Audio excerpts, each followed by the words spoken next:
Hi, my name is Dr. Richard Tran. I'm a chiropractor, and today we're going to be covering the issue of how to best support your chiropractic adjustments. Well, there's a lot of what I call post-adjustment practices that you can use to be able to best support things after you actually get adjusted. When it comes down to it, it's really all about balance. It's about creating that type of balance within your life. And I'd like to show you this diagram here that I made out for you just to give you a clear point of view on what we're dealing with here. I like this diagram because it gives you a chance to really start to understand the context of what we're dealing with here. Naturally, as chiropractors, we're dealing with the function of your overall nervous system. And every day, on a daily basis, you're susceptible to certain levels of stress throughout the day. But there's different ways that your nervous system is able to really process this stress. Let's take, for instance, there's the structural or what I call physical types of stress. Think about the activities that you do throughout the day.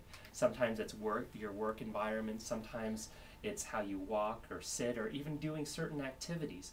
All these things are a certain level of stress that your nervous system has to be able to process and to be able to adapt to. On the other hand, there's also what we call mental stress.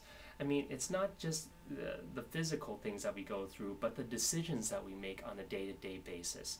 Sometimes it's the matter of deadlines, sometimes it's, dealing with your family or with your kids. Sometimes it's just driving through rush hour traffic. All these things are forms of mental stress that your nervous system also has to process too.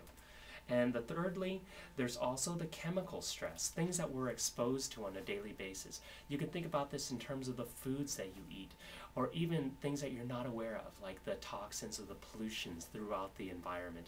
All these different things you're bombarded with, and your nervous system has to constantly deal with this stress in order to adapt to, in order to really create health.